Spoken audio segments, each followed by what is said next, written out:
तो वहीं हमारे साथ उत्तराखंड के पूर्व वित्त मंत्री प्रेमचंद अग्रवाल जी जुड़े हैं। प्रेमचंद जी, सबसे पहले तो बहुत स्वागत है आपका इंडिया न्यूज पर। प्रेमचंद्र जी, जिस तरीके से सरकार के द्वारा ये बड़ा फैसला लिया गया है, इस फैसले को पहली निगाहों में किस तरीके से आप देखते हैं? क्या आपको लग रहा था कि समय की दरकार थी, इस वजह से सरकार ने फैसला लिया, या विपक्ष जिस तरीके से लगातार आरोप लगा रहा है कि चुनावी साल की वजह से सरकार के द्वारा ये फैसला लिया गया? देखिए, मैं सबसे पहले तो माननीय प्रधानमंत्री जी का बहुत आभार व्यक्त कर रहा हूँ, जी जिन्होंने इसी 15 अगस्त को लाल किला की प्राचीर से और घोषणा की थी कि जीएसटी के स्लैब पे निश्चित रूप से बदलाव करेंगे।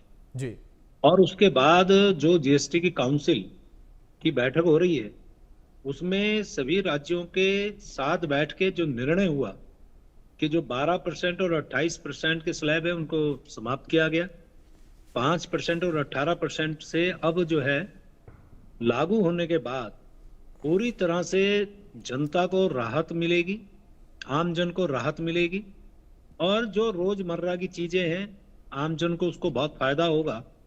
और चाहे वो किसान हो, चाहे वो मध्यम वर्ग के लोग हों, चाहे सामान्य वर्ग के लोग हों, आप इससे अंदाज लगाइए कि व्यक्तिगत स्वास्थ्य बीमा और जीवन बीमा पे पहले 18% पर जीएसटी लगता था, आज वो 0% पे हो गया।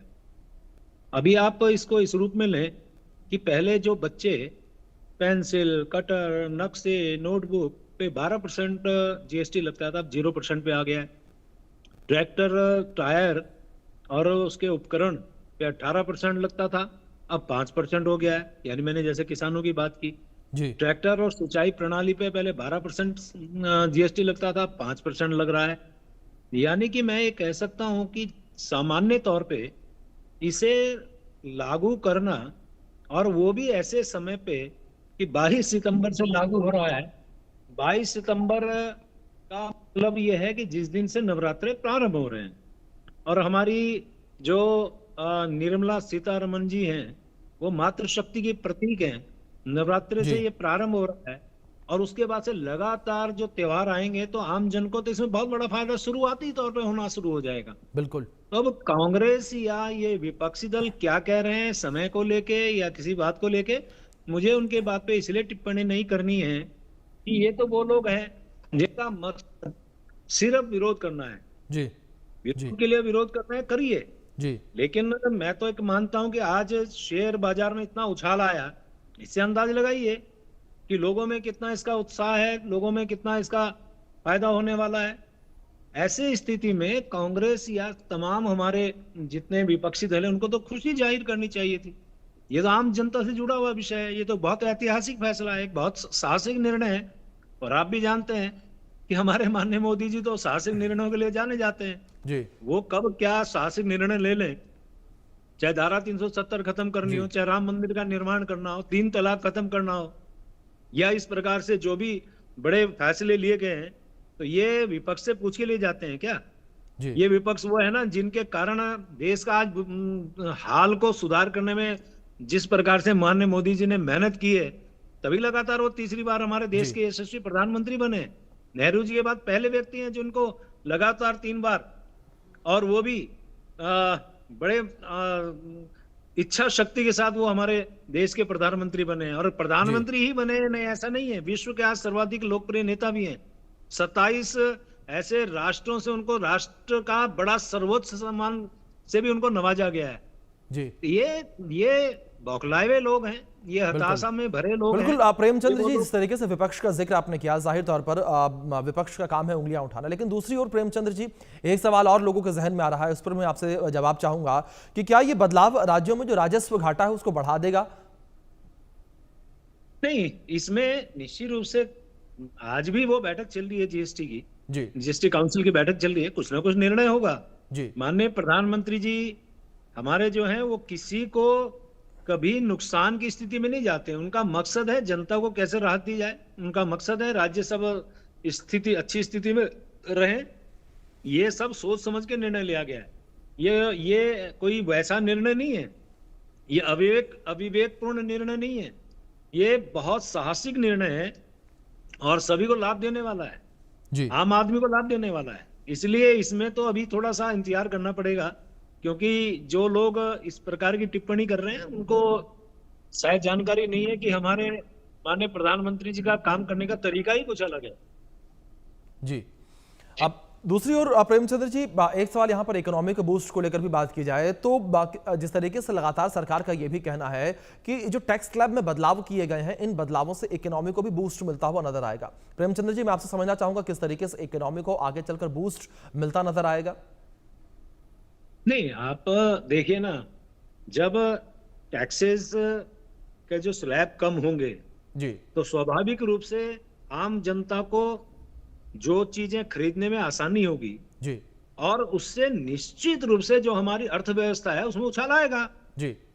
मतलब अभी प्रेमचंद्र आप जी, ये माना जाए आप कंजप्शन जब बढ़ेगा तो कंजप्शन बढ़ने की वजह से इकोनॉमी में बूस्ट आएगा।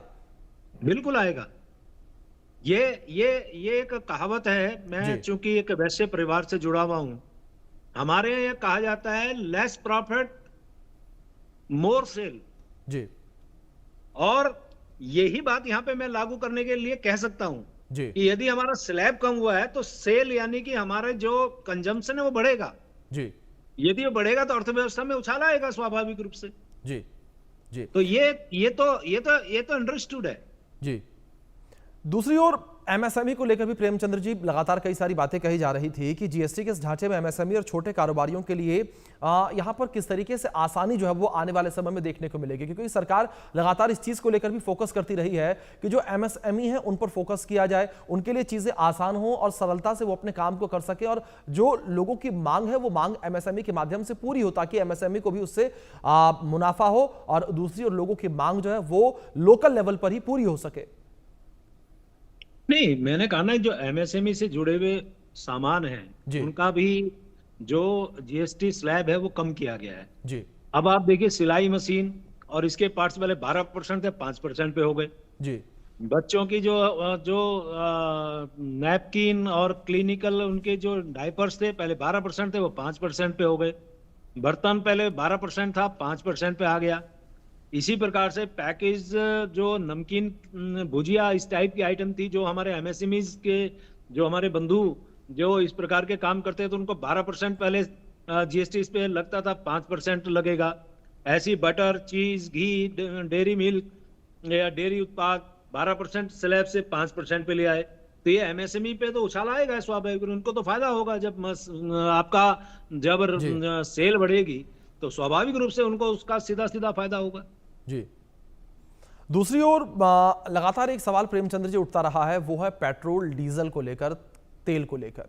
लगातार लोगों की मांग ये रही है, जब से जीएसटी की अनाउंसमेंट हुई थी, जब जीएसटी भारत में आया नहीं था उस वक्त भी लोगों को ये उम्मीद थी कि जब जीएसटी आएगा तो पेट्रोल और डीजल और सीएनजी के दाम कम होंगे, लेकिन पेट्रोल, डीजल, सीएनजी को जो है जीएसटी के दायरे से बाहर रखा गया।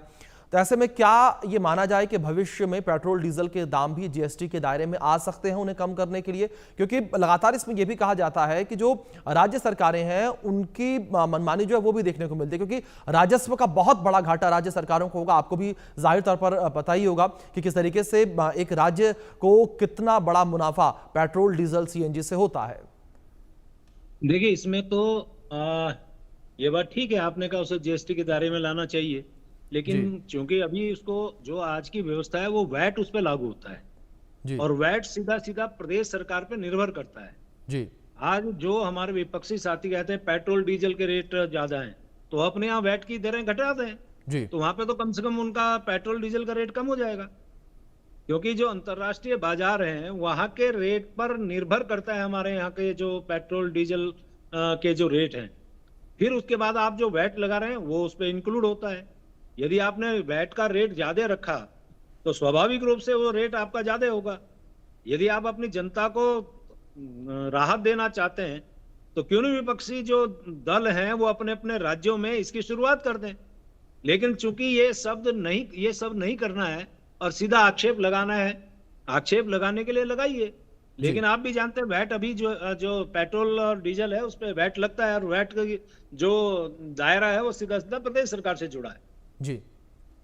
अब दूसरी ओर प्रेमचंद्र जी, एक सवाल यहाँ पर ये भी उठ रहा है कि जिस तरीके से जो पहले का स्लैब था 12% वाला, उसे पूरी तरीके से सरकार ने खत्म कर दिया है।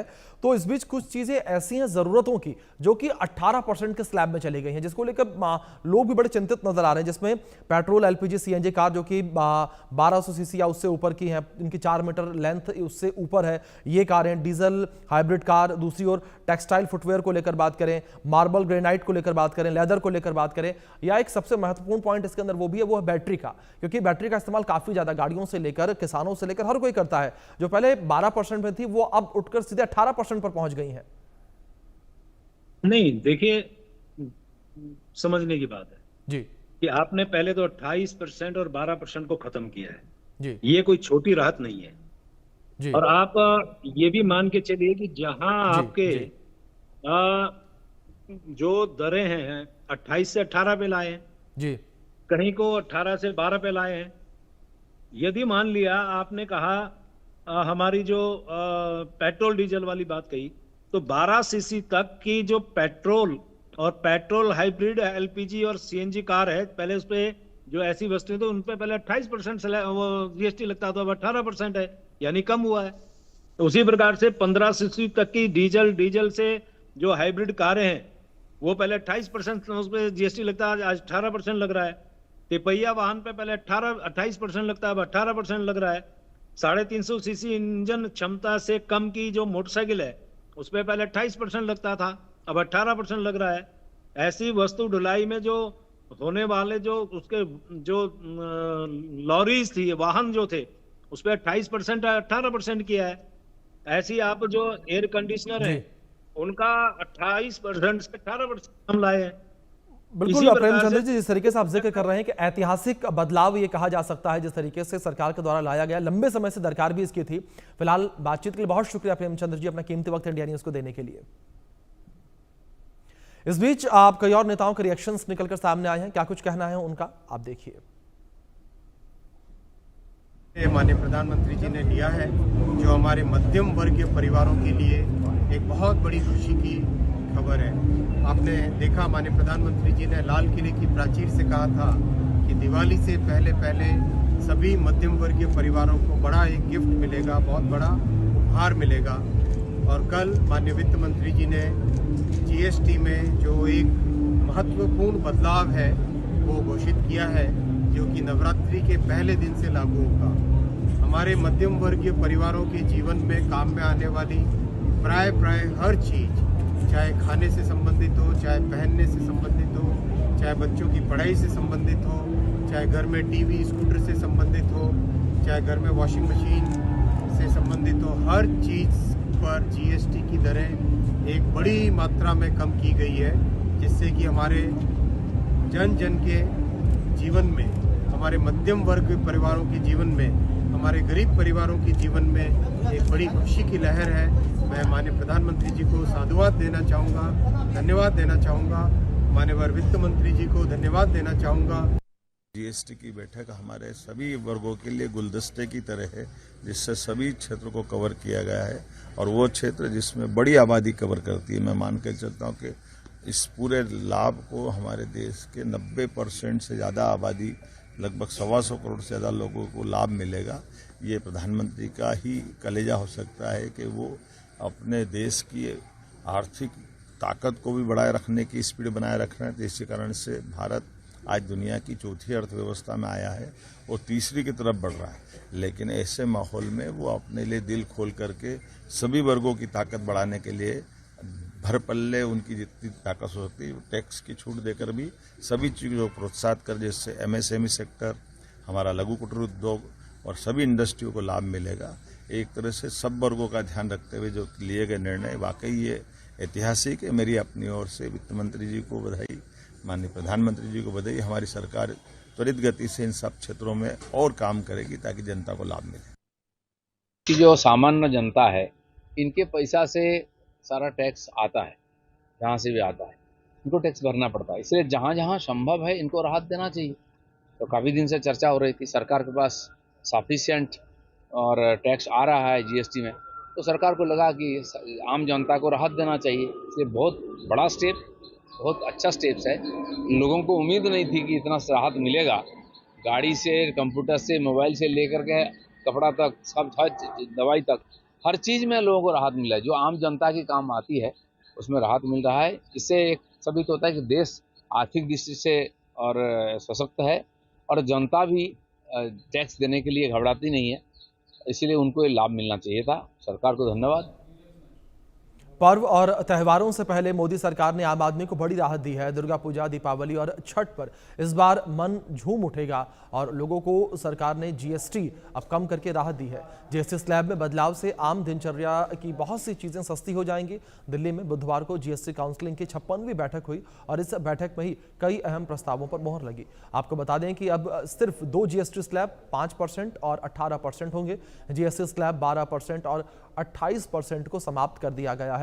इन स्लैब में अधिकांश जरूरी चीजें शामिल हैं और विलासिता और हानिकारक वस्तुओं के लिए एक अलग स्लैब होगा जो कि 40% है। पूरे देश में जीएसटी में बदलाव का फैसला 22 सितंबर से लागू होगा और इस फैसले को लेकर लोगों में भी अब लगातार उम्मीद देखने को मिल रही है। लोग लगातार 22 सितंबर का इंतजार कर रहे हैं कि जब 22 सितंबर से तमाम चीज़ें सस्ती होती हुई नजर आएंगी, क्योंकि लंबे समय से इस फैसले की मांग की जा रही थी, लंबे समय से इसकी दरकार थी और अब जिस तरीके से यह फैसला लिया गया है, जीएसटी में बदलाव किया गया है, 12% और 28% के स्लैब को खत्म किया गया है, इससे लोगों को काफ़ी ज़्यादा राहत मिलती हुई नजर आएगी। रोज़मर्रा की कई ऐसी चीज़ें थी जो कि 28% के स्लैब में आती थी, कई ऐसी चीज़ें थी जो 18% के स्लैब में आती थी, जिन्हें घटाकर या तो 5 किया गया या तो 28 से 18 किया गया है और 12% और 28% के स्लैब को पूरी तरीके से खत्म कर दिया गया है।